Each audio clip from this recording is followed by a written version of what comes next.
This video was sponsored by Hook Theory. What does the first measure of music in Hamilton tell us about the show? How does it best? Would it surprise you if I said that it managed to encapsulate the entire concept of the show in less than 5 seconds? This is what I presented at my panel at this year's BroadwayCon, held in the heart of the theater district in New York City.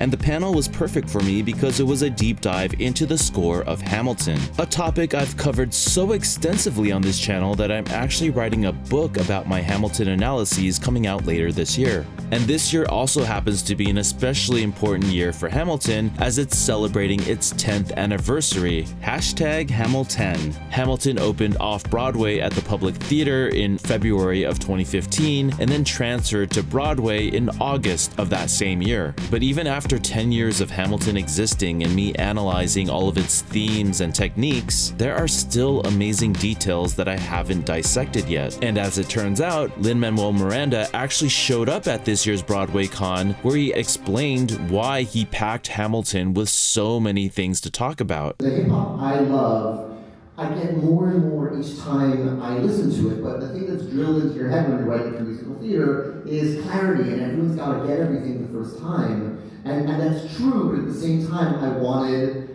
the lyrics to be dense enough that the 5th time you hear it, the 6th time you hear it, the 10th time Howard hears it, is preparing a presentation on it at BroadwayCon.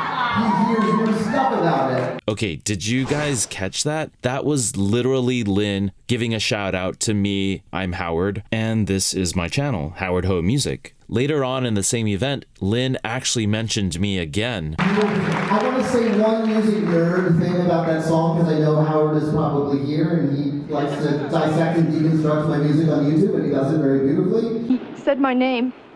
Why is Lin mentioning me so much? Well, the day before this event, I had proven Lin correct about there being more to say about Hamilton at the Hamilton panel at BroadwayCon. I gave a talk sharing all new insights about Hamilton that I've never shared before, which, given my extensive video series on Hamilton, is really saying something. My talk was inspired by a previous video I made about In the Heights, where I looked at how the first 3 minutes of that show revolutionized musical theater. It's an approach that some people call going an inch wide but a mile deep. But in my BroadwayCon talk, I took that to an extreme level, going a minuscule, just one measure of music into the score, but delving into all the nuances contained in this one measure, which even managed to surprise me. So how does this one measure manage to set up the entire show of Hamilton in just 3.8 seconds? In the golden age of musical theater, you'd actually get like a 5-minute long overture that would incorporate all the musical themes of the show before the curtain rose. But for Lin, 3.8 seconds is all the overture he needed? How is that even possible? Well, in the first measure of Hamilton, putting aside half of the lyric that Burr starts, we get these 3 distinct musical ideas. So we have our fanfare, we have the door squeak sound, which is what Lin actually calls it. And we also have the record scratches. Each one of these 3 musical elements correspond to one of the 3 main threads in the show. The fanfare represents American history, the door squeak represents musical theater, and the record scratches represent hip-hop. It's almost like this one measure is a mini overture, where Lin is handing us the keys to understanding the show. So first let's look at the fanfare, which is pretty simple, putting us into the time period of the American Revolution, in a style of music often played by a band called a fife and drum corps as a type of military marching music. Now we don't get the fife, which is a sort of high-pitched flute, but we do get the drumming that would be heard by a marching army going into battle during the American Revolutionary time period. I showed this image of backstage at Hamilton, where they have in their arsenal of percussion a pre-Civil War style gut snare, and so that is what is being played in this opening number. And even though we don't get the fife sound in this opening measure, we do get the melody from Farmer Refuted played in a fife style during a part of the show called the Redcoat transition. It's the moment where we're going from You'll Be Back to Right Hand Man, and it sounds like this. But there is a much deeper meaning to this fanfare. I sort of thought maybe the audience might have known what I was talking about, so I asked them. Okay, but does anyone know what this rhythm is? Where does it come from? What is it about? What's that? Military? Military? Yeah, it sounds like the military, right? But what if I told you that this actually is a foreshadowing of my shot? Because what is this rhythm? Dun, dun, dun, dun, dun, dun. Another way of asking this question is to ask, why did Lin choose the specific words, not throwing away my shot? Why does Lin not use the phrase, I won't throw away my shot, or I'm gonna take my shot? You know, there's a lot of different ways you can phrase this idea of taking a shot, right? Well, this fanfare is why, because this opening fanfare exactly lines up with the rhythm of the phrase, not throwing away my shot. This is why. It's because that opening fanfare is not throwing away my shot. That's the exact rhythm. Not only is it the exact same rhythm, but they actually line up the drumming and the words at the end of the song so that you can hear how they line up perfectly. So right from the beginning, Lin has set up this motif, not throwing away my shot, embedded into this opening fanfare. That's why when you later hear, not throwing away my shot, Why does that sound familiar? this rhythm sounds familiar because Lin has already introduced it to us. So there's no wasted element in this measure. So moving on, the second element we're going to talk about are the record scratches. Now, of course, the record scratches represent the hip-hop strain that runs throughout Hamilten. And right away in this first measure, we know we're in for a different type of musical. In fact, that strain runs so deep, I actually made a 3-part video series just about how rap works in Hamilten. To just give you a few highlights. The record scratching could represent something like the metaphor of time spinning around, the way a DJ might spin a record and also reverse the record to create a rewind effect, just like in the KRS-One song Duck Down.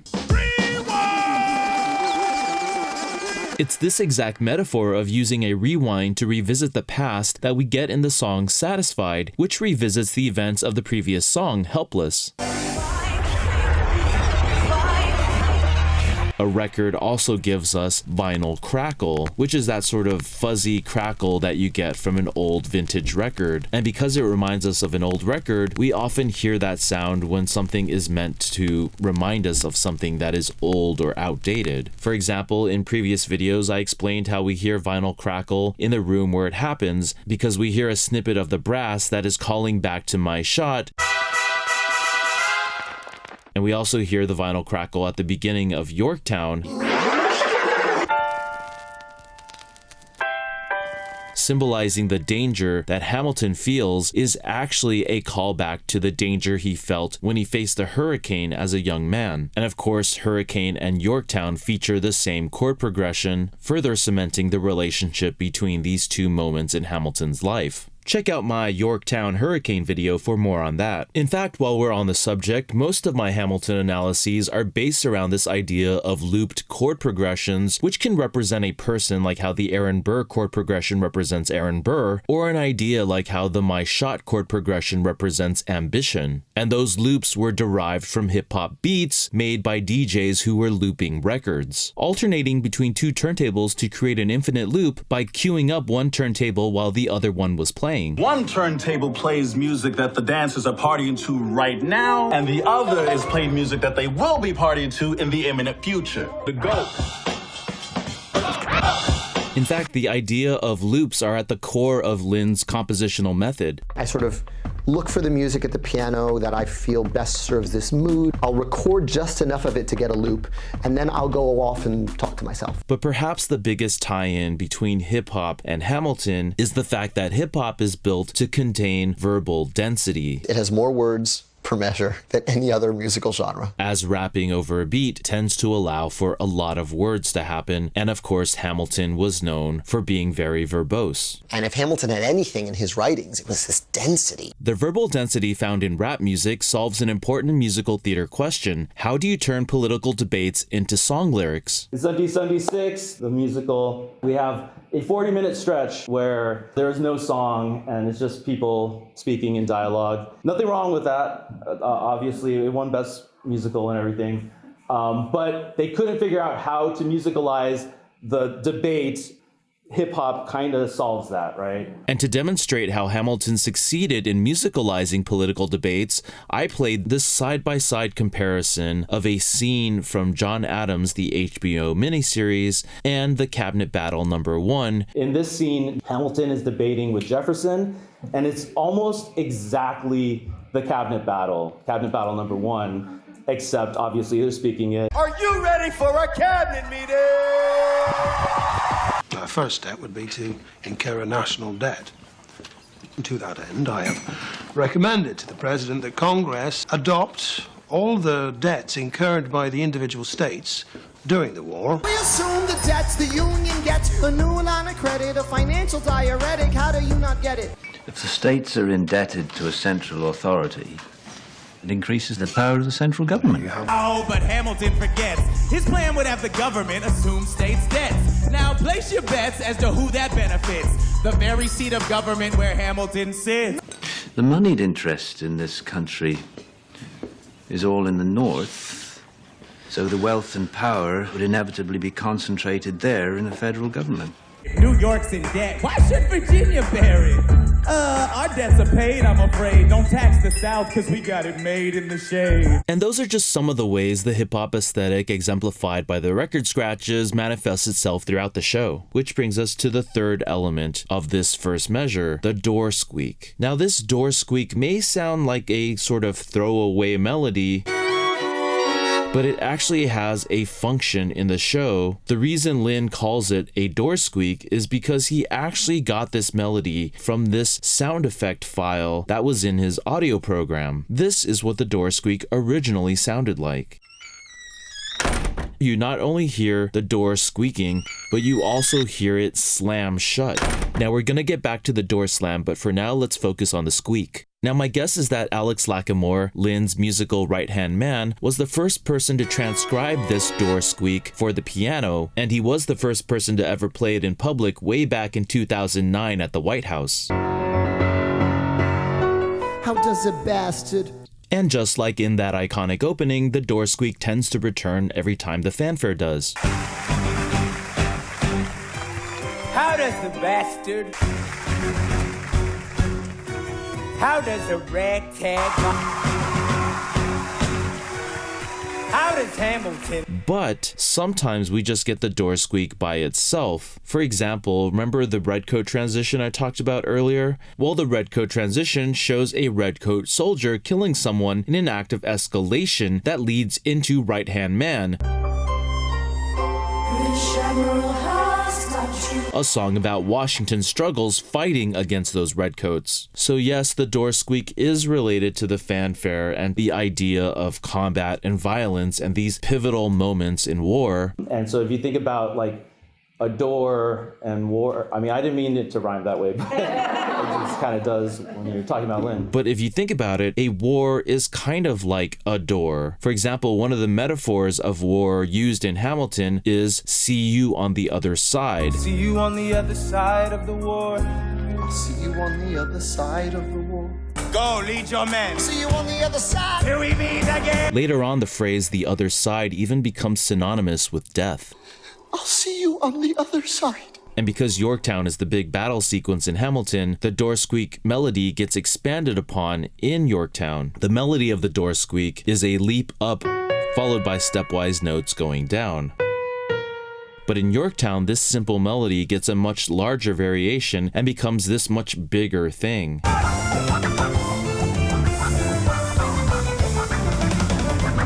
But aside from war, we also tend to associate this door squeak sound with Aaron Burr. For example, when this first measure of Hamilton is playing, the stage picture we get is actually this light coming through a doorway, and of course who walks through it but Aaron Burr. But then this image of Burr coming through the door becomes echoed throughout the show, usually in ways in which Burr can't seem to get through the door. For example, Aaron Burr is trying to get a job with George Washington, but then Washington rejects him like this. Burr, sir, close the door on your way out. Meanwhile, Hamilton shows up at Aaron Burr's door and knocks.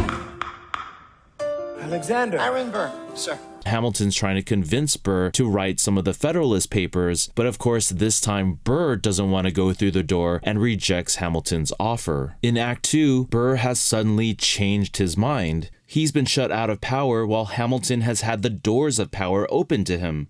They emerged with a compromise, having opened doors that were previously closed. And so now Burr wants to do great things and get through the metaphorical door as well. He wants to get through the door into the room where it happens. I wanna be in the room where it happens, the room where it happens. And because now Burr has adopted this attitude of opening doors, Burr has now taken it upon himself to campaign knocking on doors just the way Hamilton did to him. Alexander, You created quite a stir, sir. I'm going door to door. Well, all of this seems nice, sort of like a minor theme that is running through Hamilton, until we get to this moment. At the moment when Burr loses the presidential election and is then told by Jefferson that his role as vice president will be greatly reduced, it's at this moment that Jefferson leaves the room and slams the door in Aaron Burr's face. How does Hamilton and arrogant? Did everyone hear that? Yeah. What'd you hear?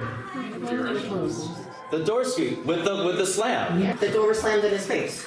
Exactly. And you can hear even more clearly on the Hamilton album that they're using the exact same sound effect file that inspired this melody to begin with, leading to Burr metaphorically slamming the door on his future when he decides to duel Hamilton. In fact, Aaron Burr's final words in the show take on greater meaning when you reflect on the idea of a doorway being relatively narrow, usually fitting one person through at a time. Aaron Burr learns the hard way that trying to beat Hamilton through a narrow doorway of power was, well, narrow-minded, because The world was wide enough for both Hamilton and all of this was set in motion by that very first measure. And that is how the very first measure in Hamilton works. By the way, the graphics I was using for the melody in the first measure of Hamilton came directly from this music website called Hook Theory, which is also today's sponsor. It's an educational platform designed to make music theory accessible and practical for everyone, from beginning musicians to professionals. It features tons of resources powered by their database of nearly 60,000 chord and melody analyses from popular songs you know and love. To create these notes, I used their songwriting sketchpad called HookPad, with a built-in music theory engine that makes smart suggestions in real time, so you can always find the next best note or chord for your song. And as you can see, it's nicely laid out on a grid where you can see the rhythm, you can see the pitches, and also you can place the chords underneath. Additionally, they have an ear training game called Chord Crush that's super fun. And if you need to go back to basics, Hook Theory has you covered with its books feature with music theory lessons from beginning to advanced concepts. Honestly, the work that I do is made so much easier with Hook Theory, so if you like what I do and want to get started yourself, please check out hooktheory.com/HowardHo, and you can enjoy 20% off the Hook Theory Skills Bundle and your first year of Chord Crush Premium at the link in the description. Thanks for watching the video. I'd also like to thank my patrons on Patreon, including my newest patrons, Terry Sentner and Todd Carroll. Special thanks to B-Way Show for helping me film my talk, and to David Bankoff, who invited me onto the panel. Please subscribe for more musical breakdowns, and I'll see you in the next one.